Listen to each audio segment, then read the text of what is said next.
Hello and welcome. I'm Suma Katauka and you're watching the World Report on NewsX World. Let's take a look at some of the headlines of this hour.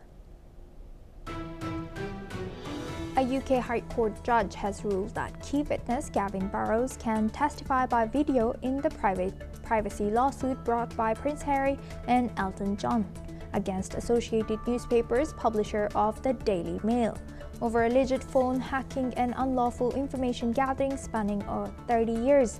The case now is in its 29th day and it continues. ChatGPT maker OpenAI has announced that it would make London its largest research hub outside the United States, citing Britain's technology ecosystem as an ideal environment to invest in and develop new artificial intelligence systems. Bill and Hillary Clinton are set to testify before the House Oversight Committee in its Jeffrey Epstein investigation. The depositions will take place in Chappaqua, New York. World Economic Forum chief Borje Brende steps down amid an investigation into his ties to Jeffrey Epstein. U.S. records show he met Epstein 3 times and exchanged messages. Israeli military vehicles enter Syria's Quneitra province in the Golan Heights. Local media report Syrian state TV says a 30-vehicle convoy carried out a search near Ain Ziwan. Nearly 8,000 migrants died or went missing last year, the UN says, warning the real figure may be higher. The IOM blames tighter borders and fewer legal routes for driving people to smugglers. Cuban forces kill 4 and wound 6 after a Florida-registered boat opens fire in Cuban waters. Officials say the armed group from the U.S. included suspected anti-government plotters. UNICEF warns of heavy civilian casualties from Myanmar military airstrikes during the civil war. Local reports say attacks in Sagaing and Rakhine kill at least 24 people. Now for this hour, we start with Russia. Russian Foreign Ministry spokeswoman Maria Zakharova has accused Ukraine of threatening Europe's energy security by stopping oil flowing through the Druzhba oil pipeline to Hungary and Slovakia. Ukraine, which says the pipeline was damaged by Russian strikes in late January, says it has not yet repaired it. Separately, a Ukrainian security official said that Kyiv had used its drones to strike a key Russian pumping station serving the Druzhba oil pipeline. Hungary this week blocked the new EU sanctions on Russia and an EU loan to Ukraine in response to the stoppage. Let's listen into what Russian spokesperson has shared. Эти действия, без сомнения, угрожают энергобезопасности и этих стран, да и европейского континента в целом. Эта акция киевского режима вызвала справедливое возмущение венгерских и словацких властей. Они расценили подобные действия киевского режима как прямое посягательство на их. Now we welcome Mr. Professor Rohan Gunratna. He's an international affairs expert, joins us live from Singapore. Thank you very much, Mr. Gunratna, for joining us again. Good to see you. Now, Professor, looking at this, how vital is for Hungary and Slovakia this Druzhba pipeline, and why is this becoming a flashpoint for them?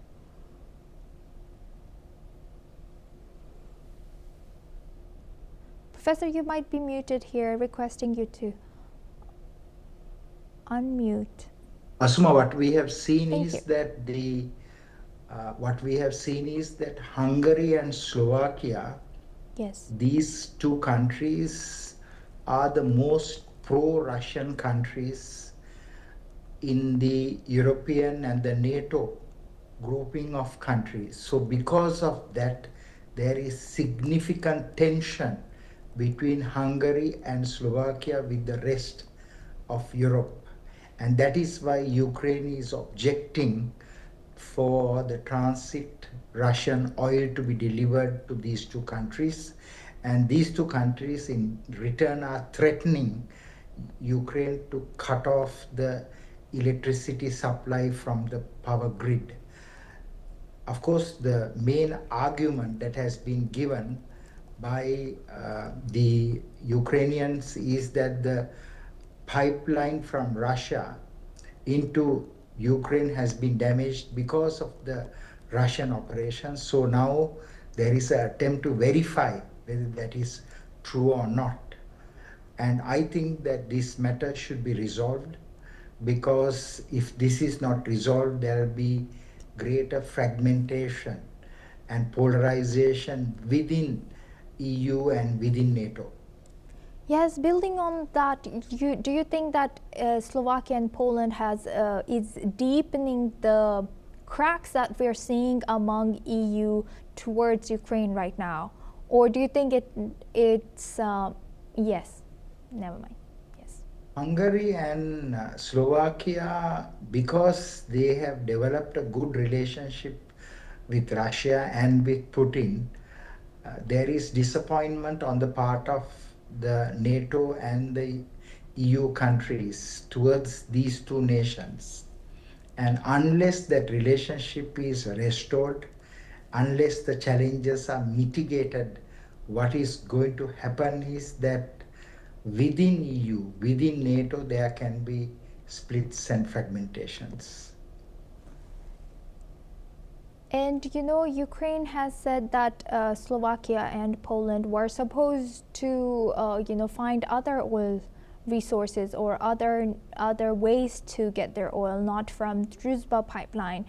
Why do you think Slovakia and Poland are taking their time and not doing what they were supposed to do according to Ukraine? It is because of the differences of opinion and, of course, differing alignments. Because if you look at the European Union and if you look at NATO, the two countries that are opposed to measures against Russia, they are Hungary and also Slovakia. So I think that this dispute, this rift, will widen, and eventually there can even be a split. There can even be a breakaway of these two countries from EU and from NATO. Thank you for highlighting that, Professor Gunratnam. Please stay with us as we come back to you for our next discussion as well. Now, moving on to Iran, a senior Iranian official has described talks with the United States in Geneva as intense and serious. The discussions have introduced new ideas that will require further consultation with Tehran. While some gaps still remain, the officials believe a deal could be reached if the U.S. seriously separates nuclear and non-nuclear issues. According to the Iranian Foreign Ministry, Iran's indirect talks with the United States focused primarily on Tehran's nuclear program and its push to lift sanctions. The country is under increasing pressure to agree to a nuclear deal, with the U.S. warning of serious consequences if Iran does not comply. U.S. Secretary of State Marco Rubio has highlighted Iran's refusal to discuss its developments of intercontinental ballistic missiles as a major hurdle in the negotiations. Despite ongoing tensions with both sides remain hopeful for progress, all the concerns over Iran's broader military intentions persist. Now we welcome back Professor Rohan Gunratna. He's an international affairs expert, joins us live from Singapore. Thank you very much, Professor, for staying with us. Now, you know, Iranian official has described that deal can be reached if U.S. seriously separates nuclear and non-nuclear issues. How so? Is there a possibility that, Steve Witkoff and Jared Kushner will be doing that? Asuma, the main request of the United States is that Iran abandons its fissile program. Fissile means military nuclear program, that is of manufacturing a functional nuclear weapon. And the Iranians have been enriching uranium to build such a capability. And that is a very big threat, not only to the Middle East, but for the world. But the Americans want to now go beyond that. That is, they want Iran to curtail their ballistic missile and cruise missile program, because the Iranians are building even an intercontinental ballistic missile that can reach Europe and eventually will have sufficient range even to target the United States. So the Americans are saying that Iran's missile program, that is beyond the nuclear program, is also posing a threat to the stability and security of the Middle East, their European allies, and eventually the United States. These are the two principal programs the Americans are concerned, but there's a third one, which is a global concern, including a US concern, that is Iran's support for Lebanese Hezbollah, Ansarullah, Hashd-e-Sham in Iraq, and several other terrorist groups around the world. Iran is currently the biggest supporter of terrorist entities around the world, and of course the Americans want Iran to dismantle that program. So these are the main nuclear and the non-nuclear issues that have featured in the US-Iran indirect talks. You know, what other cards does Iran have to play, or what cards, or how is Iran playing these cards of like you rightfully mentioned, the proxies that it has control of, or it has connections with in the Strait of Hormuz? What Iran is doing is Iran is telling the United States that it is unwilling to compromise on the nuclear program, on the missile program, and on the terrorist proxies. So it is protracting these negotiations because Iran knows that the United States is fully ready to strike Iran. US has deployed a third of its navy, third of its air assets in the Middle East to strike Iran. So they are using the negotiations to buy time. Iran is not seriously interested to compromise on any of these three programs because this is the DNA of Iran. The Iranian state has been built on these three programs. Yes, indeed. And given Iran's confidence right now, they're not bending, if I may say, regardless of US's Armada buildup, and also knowing that US has the capability of, so much. How do you analyze current capability or capacity of Iran? Why is Iran showing this kind of something before we get bravado? Into comments? Not the only person who didn't know this. Okay. Iran also has significant capabilities. And Iran also has significant capabilities to attack not only the countries in the Middle East that are aligned to the United States and also having relations with Israel, but Iran also has a terrorist network that can attack beyond the Middle East. So Iran has significant irregular warfare capabilities, other than, of course, their conventional military capabilities. But Iran cannot match either Israel or the United States in a war. Certainly Iran will suffer very significantly. And of course, the Americans and the Israelis are now determined to change the regime in Iran, because Iran has engaged in terrorism, Iran has engaged in developing these very dangerous nuclear and missile programs. Yes, indeed. With that, I would like to thank Professor Rohan Gunratna for joining us today and sharing that insight with us. Thank you very much. Now moving on to Swiss, a Swiss court has received a complaint accusing Iranian Deputy Foreign Minister Kazem Garibabadi of committing crimes against humanity related to anti-government protests in Iran. The complaint was filed by an Iranian Swiss citizen claiming that Garibabadi's actions during protests sparked by the death of a woman in police custody violate international law. Lawyers demand his arrest, with Garibabadi being in Geneva this week. The case highlights ongoing tensions over human rights abuses in Iran amid protests. Now we welcome Mr. Sol Sadka. He's a political commentator, joins us live from Tel Aviv. Thank you very much, Mr. Sol, for joining us again. Good to see you. Good to be with you. Now, can you tell us what complaint has been made against this Iranian deputy foreign minister, and what is Swiss court capable of doing? Well, look, the Iranian regime in the past month have murdered over 30,000 protesters in the streets, and they did that because if they didn't do that, the regime would have fallen. So they had no choice. But now they are going to face the consequences of that. They're going to face the consequences because the international community will simply not accept it. Iran is already about as heavily sanctioned as any nation in history has ever been. And now they will start to face individual sanctions, individual arrest warrants, charges, trials, which will make it almost impossible for anyone who is part of the Iranian regime to travel in the world, even if they have diplomatic immunity. And how will that affect international relations and current ongoing negotiation if this particular person is arrested? And how will that look like if he's not arrested for Swiss government?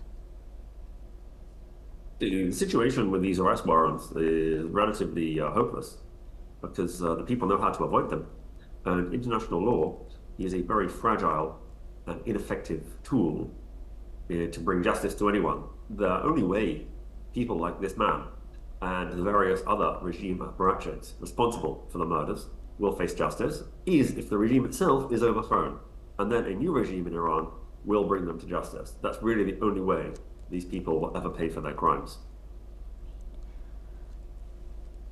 Thank you very much, Mr. Sadka, for sharing that insight with us. Please stay with us as we come back to you for our next discussion.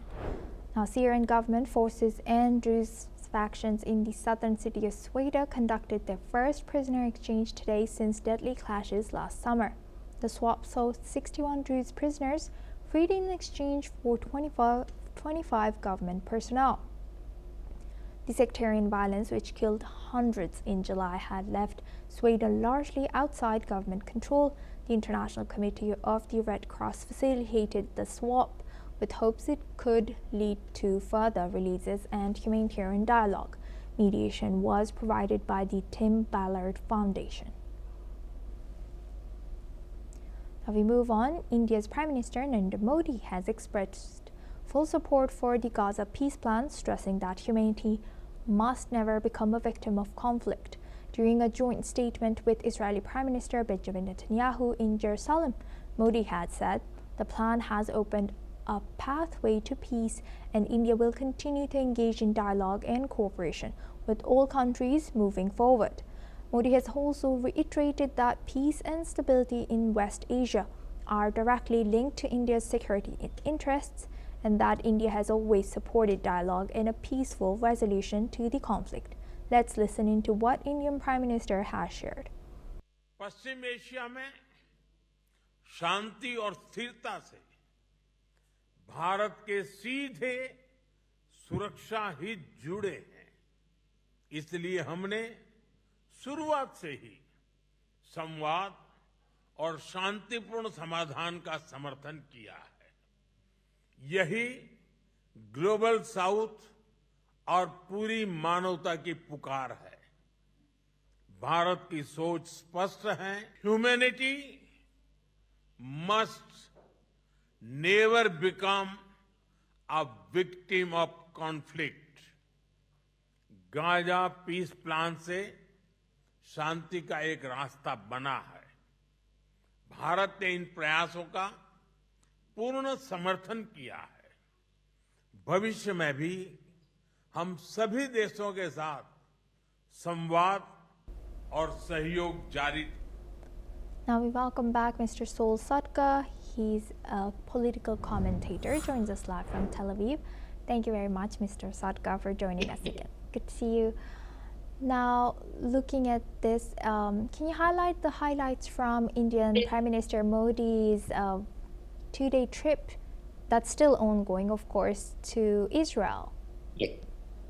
Well, Modi's visit to Israel has been a triumph for himself and for Netanyahu, and the people of Israel are very excited to have him here. He's been on the front covers of all the newspapers, both yesterday and today. It is a great honor for the people of Israel to have him here. And he has emphasized repeatedly the bonds between the people of Israel and the people of India. He has name-checked many Jews of Indian heritage who made a difference to India and to Israel. He has been to the Holocaust Memorial in Jerusalem and paid respects there. He has spoken at the Knesset, Israel's parliament, to rapturous applause, and he has been posting photographs all over his social media of his adventures in Israel.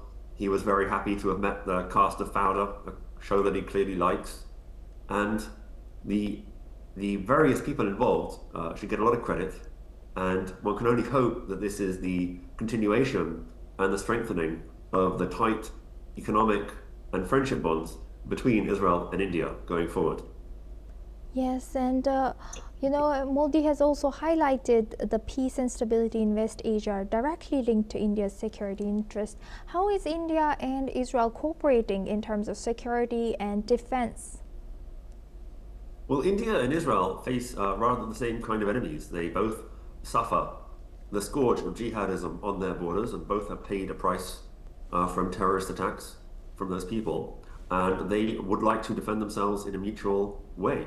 And Israel has some very advanced weapons which can help the Indians do exactly that. And there will be some significant arms sales going towards India from Israel, and certainly in the other direction as well in the years going forward. The sharing of knowledge and intelligence as well is something that will benefit both sides. Of course, the goal in the long run is to build essentially a land bridge, a sort of modern Silk Road going all the way from India via the Arabian Peninsula to the Mediterranean via Israel. And that is in the works and is waiting on a few snags, such as the accession of Saudi Arabia into the Abraham Accords, something that most likely will happen soon. Certainly, Modi would like that to happen, as would Netanyahu, as would Trump. The snags seem to be rather internal issues in Saudi Arabia due to their somewhat faltering economy and divided palace intrigues there. But going forward, that looks like the future. India that is linked to Europe via the Middle East, and hopefully a peaceful Middle East. With that, I'd like to thank Mr. Sol Satka for joining us and sharing that insight. Thank you very much. That's all we have time for. Keep watching NewsX World for more news updates from around the world.